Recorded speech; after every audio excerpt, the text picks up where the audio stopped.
Hey guys, welcome to my channel. Today I'm going to talk about the mythology of Saturn, and this mythology is specifically for you if you're interested in astrology, because I thought it'd be cool to do this series, um, because back in the day, that's how astrology was taught, or any big spiritual concepts. People told stories, it was fun, it was engaging, and it spoke to something really deep in our souls. So I'm bringing back the mythology and how it connects to like astrology, the chart, how you would interpret the planet Saturn in an astrology chart. However, if you're here for this video just to learn the mythology, you're not really interested in learning astrology, you're still going to learn some good stories today. So stay tuned for it. If you don't know me, my name is Valentine Lister. On this channel, I teach about astrology, I teach about tarot. I also do a weekly forecast every week to give you the scoop on each day of the week, what to expect, advice on that. I also do readings for people too.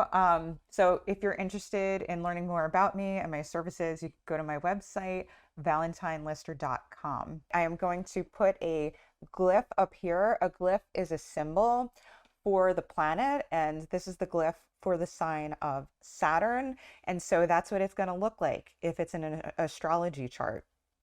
And so there you go. All right, so the first myth associated with Saturn, or Cronus, is actually the Greek name, but we're going to go with Saturn, which is the Roman name, and that's what you're going to see in an astrology chart.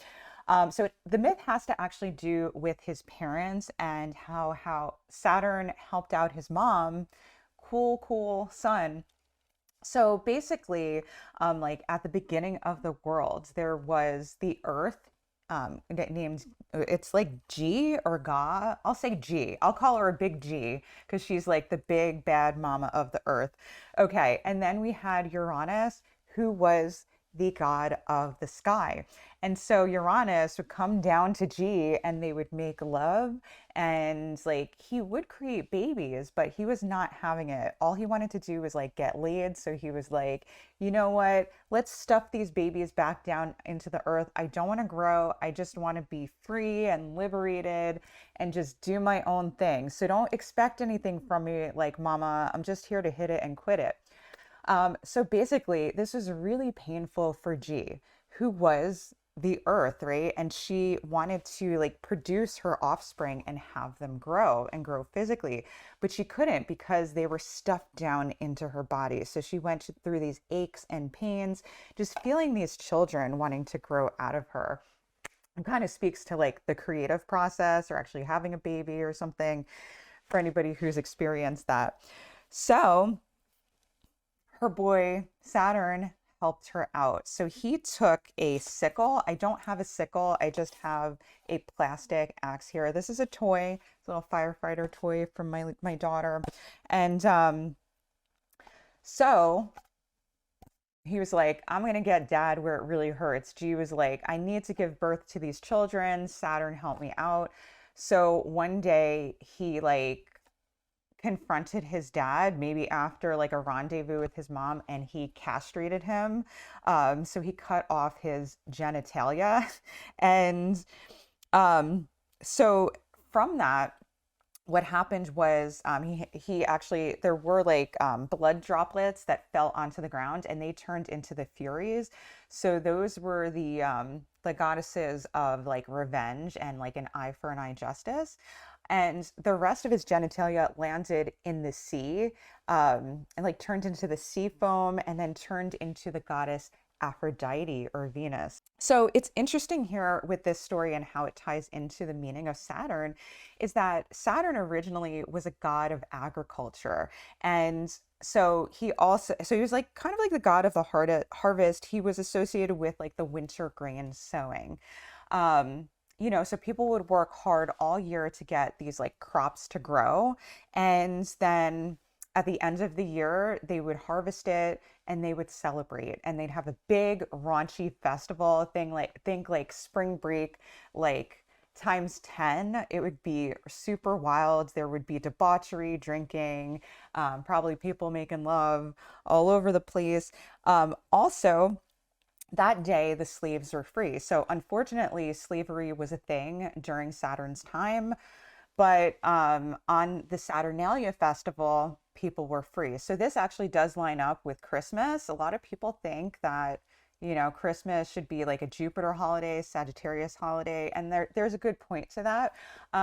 But actually, the celebration at the end of the year and like being generous and giving to people and like this harvest of like the whole year and reflecting on it, having gratitude and giving to people, having this sense of celebration, joy, and freedom that actually is associated with Saturn. All right, so the next myth of Saturn is like one of the most famous ones in that so Saturn did pretty well. He helped the Earth to grow and he ruled this golden age of Earth. Maybe you could think of it as like the Garden of Eden. I don't know.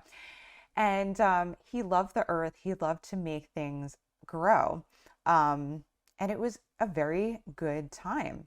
However, Saturn, I think I'm like reading into this, but I think he actually had the fear of this good time is going to end. It can't last forever. There are seasons and cycles on the earth, and I have to protect this. So, Saturn married his sister Rhea, and whenever she had a baby, he swallowed the baby. Yes, he ate his babies whole, right? And she was like, this is not cool. This is like super weird. It's super gross. I'm pretty devastated. I want my children to, live.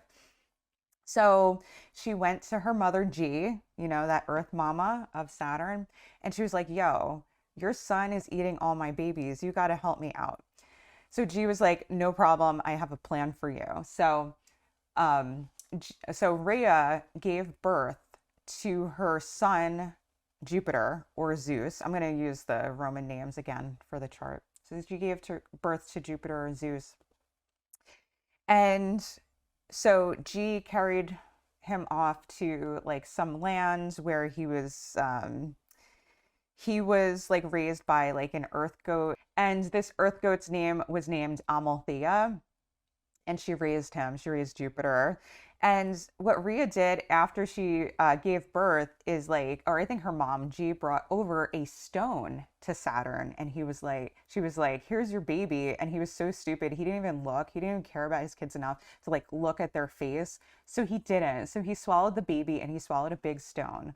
Okay. And so, he lost out on his chance. So this like sea goat or whatever, was it a sea goat? I don't think it was, right? Because anyway, when I get to the zodiac signs, that'll be, anyway, Amalthea and this like tribal, like mountain culture society helped raise Jupiter.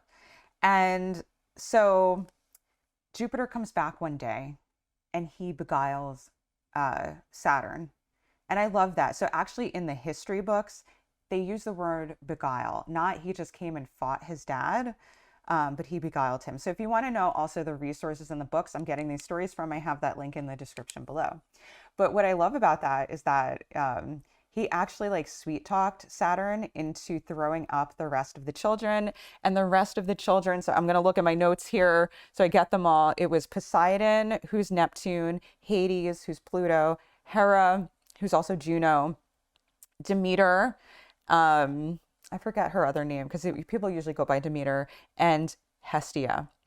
And I also forget her other name. People usually use Hestia.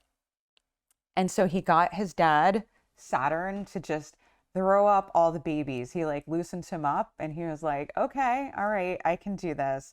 And then after that, Jupiter and his siblings all fought his dad.